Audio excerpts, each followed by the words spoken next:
Hello everyone, this is Dr. S.K. Singh. I have done my MBBS from Lana Azad Medical College.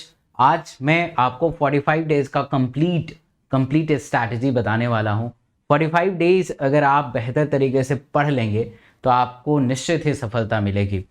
अब बहुत सारे बच्चे कहेंगे कि यार 45 दिन में क्या हो सकता है। बिल्कुल आप सही सवाल सोच रहे हैं, बट होता क्या है कि जब जागो तभी सवेरा। जब से ही आप जाग रहे हैं तभी सवेरा मानते हैं हम, ठीक है। तो ऑब्वियस है कि अगर आप पूरे साल जिस हिसाब से पढ़े हैं, जिस हिसाब से आपने पढ़ाई किया है, इस 45 दिन को अगर जो मैं स्ट्रैटेजी शेयर कर रहा हूँ वैसे अगर आप पढ़ेंगे तो वाकई जो आपने पूरे साल पढ़ा है उसमें और एक बूस्ट मिलेगी और बेहतर तरीके से आप प्रिपरेशन करेंगे। 45 डेज इसलिए इंपॉर्टेंट हो जाता है क्योंकि 45 डेज बहुत सारे क्रैश कोर्स चलते हैं और मैंने देखा है कि मतलब कि जो बच्चे स्टक हो जाते हैं अपने मार्क्स पे, है ना, 400 500, तो उनमें जो है मैंने देखा है कि 100 या 150 नंबर तक अचीव किया जा सकता है।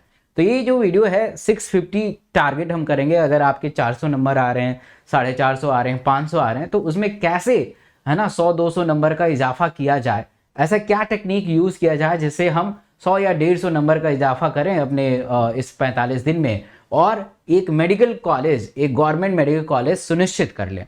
तो बिल्कुल ध्यान से देखिएगा और लास्ट तक देखिएगा, बहुत इंपॉर्टेंट होने वाला है।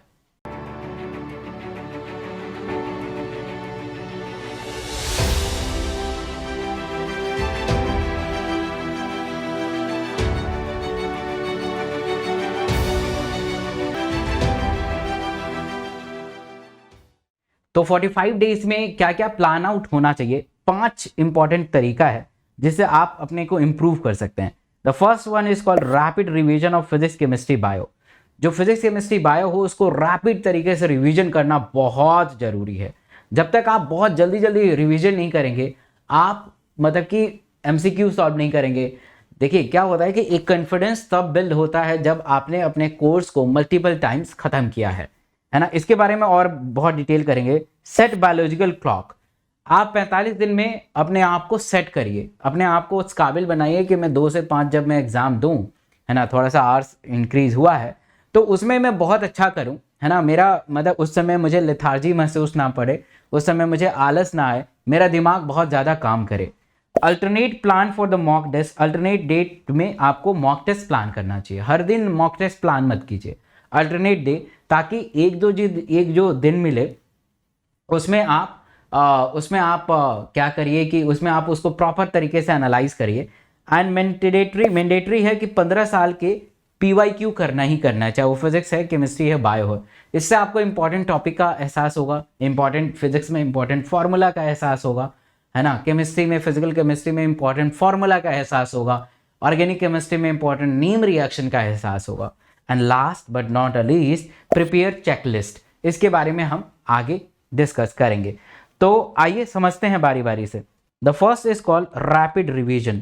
रैपिड रिवीजन का मतलब ये होता है कि आप जल्दी जल्दी रिवीजन करिए। आप जल्दी जल्दी रिवीजन करेंगे तो आप प्लान आउट बनाइए कि मुझे पूरे दिन में, अगर मान लीजिए कि फिजिक्स में आप 4 घंटा दे रहे हैं, तो प्लान बनाइए कि मुझे फिजिक्स में एटलीस्ट 2 चैप्टर खत्म करना है, चैप्टर 1 चैप्टर 2, थोड़ा जल्दी जल्दी, है ना, जल्दी जल्दी। और उस चैप्टर को खत्म करने के बाद उससे रिलेटेड MCQ भी करना है। मेक अ प्लान और ऐसे आपको एग्जीक्यूट करना है। अब वो समय नहीं है कि आप धीरे धीरे, है ना, 3-4 घंटे में एक चैप्टर को कंप्लीट करें, अब वो दिन रहा नहीं।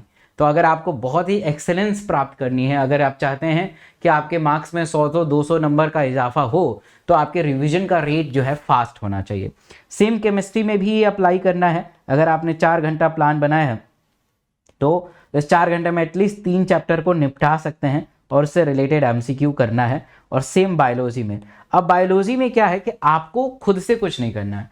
अगर आप बायोलॉजी में 1 जून से लेके 10 जुलाई तक 7 दिन अपने लिए रखना है। 1 जून से लेके 10 जुलाई तक आप मेरे क्लास में आ गए, यानी अनअकैडमी पे सुबह 9 बजे आ गए, है ना, अनअकैडमी पे शाम को 8 बजे आ गए, यूट्यूब पे 11 बजे आ गए, तो समझ जाइए कि आपके बायो में 350 प्लस नंबर कहीं नहीं गए। अब मैं ऐसे 1 जून से क्या करने वाला हूं, 1 जून से ऐसा क्या करने वाला हूं कि आप सिर्फ 3 घंटा मुझे दे के 350 नंबर से ज्यादा अंक हासिल करेंगे। आइए मैं आपको दिखाता हूं। तो 1 जून से मैं वन शॉट सीरीज लेने वाला हूं जो हाई स्कोरिंग चैप्टर है। हाई स्कोरिंग चैप्टर मतलब कि इवन बायो में हर चैप्टर हाई स्कोरिंग है, बायो का हर चैप्टर हाई स्कोरिंग है, बट उनमें से सबसे इंपॉर्टेंट है उस चैप्टर को 1 घंटे में उस चैप्टर को निपटाएंगे। ठीक है, ये अनअकैडमी पे होगा सुबह 9 बजे। आप अनअकैडमी लर्निंग ऐप को डाउनलोड करिएगा, इनवाइट को डॉक्टर SK सिंह लगा दीजिएगा, आप फ्री में इस क्लास को देख पाएंगे, एक भी पैसा देने की जरूरत नहीं है। तो इससे हम थ्योरी रिवाइज करेंगे, फिर मॉक टेस्ट करेंगे 8 बजे डेली रहेगा 1 जून से लेके आपको 10 जुलाई के बीच तक। ठीक है, 8 बजे MWF मंडे वेडनेसडे फ्राइडे को करेंगे अल्टरनेट डे में, क्योंकि मॉक टेस्ट रोज नहीं देना है, उसको एनालाइज करना बहुत इंपॉर्टेंट है। और फिर अल्टरनेट डे में PYQ एनालिसिस करेंगे डेली 8 बजे। ठीक है, ट्यूसडे, थर्सडे और सैटरडे को। तो June should be very productive, June productive हो जाएगा। तो जून को हम प्रोडक्टिव बना देंगे, बायो का प्रोडक्टिव बनेगा, मतलब 3 घंटा आप दे दीजिए। हम यूट्यूब पे 11 बजे, है ना, यूट्यूब पे 11 बजे हम क्लास 12 का, और क्योंकि एक क्लास से तो थ्योरी नहीं होगा, है ना, सुबह हम थ्योरी करेंगे, तो यहाँ पे 11 बजे भी थ्योरी करेंगे। ठीक है, हाई स्कोरिंग चैप्टर का, ताकि आप दोनों से बहुत बेहतर कर सके, राइट। तो ये पूरा प्लान आउट है, दैट इज रैपिड रिवीजन। अब हम बात करते हैं बायोलॉजिकल क्लॉक की। बायोलॉजिकल क्लॉक जो है इंपॉर्टेंट है, क्योंकि आप जब 2 से 5 का एग्जाम देंगे तो आपका ब्रेन बहुत हाईली एक्टिव होना चाहिए। तो प्लान कीजिए कि जो आप PYQ घर पे करेंगे, प्रैक्टिस करेंगे, है ना, वो 2 से 5 करिए, या खुद से मॉक टेस्ट जो प्लान करेंगे वो 2 से 5 करिए, या MCQ प्रैक्टिस करेंगे घर पे वो 2 से 5 करिए। मतलब 2 से 5 में आपको MCQ काम करना है, मतलब 2 से 5 प्रॉपर बैठ के अलार्म लगा के, है ना, उसमें आप प्रैक्टिस कीजिए, फिजिक्स का क्वेश्चन प्रैक्टिस कीजिए, बायो का क्वेश्चन प्रैक्टिस कीजिए, केमिस्ट्री का क्वेश्चन, मतलब that time should be the practice one, ताकि आपका बायोलॉजिकल क्लॉक डेवलप हो जाए, और जब वो 2 से 5 जाएं तो आपका ब्रेन पहले ही 45 दिन पहले ही जान चुका होता है कि मुझे कैसे काम करना है, right. Alternate plan for the mock test, जैसे कि मैंने अभी बताया है कि हम लोग मॉक टेस्ट प्लान कर रहे हैं, ऐसे ही आप फिजिक्स केमिस्ट्री का भी प्लान कर सकते हैं। मैंने बायो का प्लान आपके साथ शेयर कर दिया है। आप खुद से बहुत सारे ऐप हैं, खुद से आप फिजिक्स और केमिस्ट्री का प्लान करें। जो एक दिन बचा है उसको प्रॉपर तरीके से एनालिसिस करें।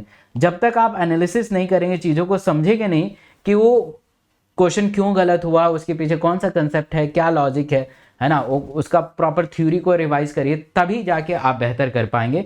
और 15 साल के मॉक टेस्ट देना बहुत ज़रूरी है, खासकर फिजिक्स और केमिस्ट्री में बहुत इंपॉर्टेंट इसलिए हो जाता है कि आप देखेंगे अगर आप 15 साल का मॉक टेस्ट PYQ दे देते हैं फिजिक्स का, तो हर क्वेश्चन का, जैसे मान लीजिए 2019 का 1 से लेके 45 तक का क्वेश्चन का मैंने फॉर्मूला बना लिया, 2018 का 1 से लेके 45 तक का मैंने फॉर्मूला एक बना लिया, 2017 का 1 से लेके 45 वाले का फॉर्मूला बना लिया।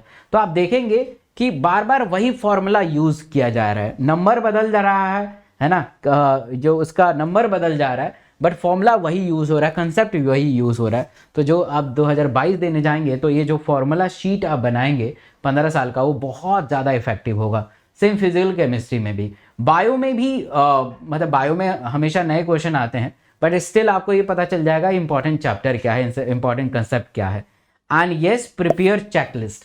हर एक 7 दिन बाद, देखिए प्रिपेयर चेकलिस्ट में क्या होता है कि हर एक 7 डेज बाद, यानी मंडे टू सैटरडे का रिकॉर्ड रखिए कि आपने मंडे को फिजिक्स के अंदर क्या क्या पढ़ा है, वेडनेसडे को फिजिक्स के अंदर क्या क्या पढ़ा है, थर्सडे को फिजिक्स के अंदर क्या क्या पढ़ा है, फ्राइडे को फिजिक्स के अंदर क्या क्या पढ़ा है, और सैटरडे को फिजिक्स के अंदर क्या क्या पढ़ा है। सेम केमिस्ट्री के अंदर क्या क्या पढ़ा है और बायो के अंदर क्या क्या पढ़ा है, ताकि आपका चेकलिस्ट तैयार हो जाए कि मैंने इस चैप्टर को पढ़ा है, ये चैप्टर बाकी है ना। पहले तो आप एक प्रॉपर बना लीजिए, मतलब डाउनलोड भी कर सकते हैं, फिजिक्स का पूरा चैप्टर, ठीक है, केमिस्ट्री का पूरा चैप्टर और बायो का पूरा चैप्टर, और उसमें चेकलिस्ट बना लीजिए कि मैंने इतना 1 सप्ताह में खत्म किया है, अभी मेरे पास इतना है, ताकि आप अपने से बूस्टअप कर पाएं, है ना, क्योंकि आपको आपसे बेहतर कोई नहीं जान सकता है। तो आपको पता है कि मैंने इस चैप्टर को खत्म किया, ये चैप्टर बाकी है, मुझे और स्पीड अप करना है ताकि मैं सारे चैप्टर को कंप्लीट कर पाऊँ। बिना चेकलिस्ट का आपको पता ही नहीं चलेगा कि आप कितना बाकी है, कितना कंप्लीट है। तो मेक अ चेकलिस्ट और उसको चेक करते रहिए कि हाँ ये चैप्टर हो गया, ये चैप्टर बाकी, ये चैप्टर हो गया, ये चैप्टर बाकी है। तो अगर ऐसा करते हैं तो मेरा दावा है कि आप कम से कम 100 से 200 नंबर का इजाफा कर सकते हैं और बेहतर स्कोर कर सकते हैं। मेरी टेलीग्राम से जुड़ जाइएगा। टेलीग्राम पे सारा इन्फॉर्मेशन मैं बायो से रिलेटेड शेयर कर दूंगा। मैं शॉर्ट नोट शेयर करता हूँ, है ना। शॉर्ट नोट आप 10 मिनट के अंदर में हर चैप्टर को रिवाइज कर सकते हैं। हर चैप्टर का PYQ टैगिंग शेयर करता हूँ। PYQ टैगिंग का मतलब है कि हर चैप्टर से कौन कौन से ईयर में कैसे कैसे क्वेश्चन आए हैं, काफ़ी कमाल का है। तो उसके साथ आप कर सकते हैं। Thank you so much all of you, thank you.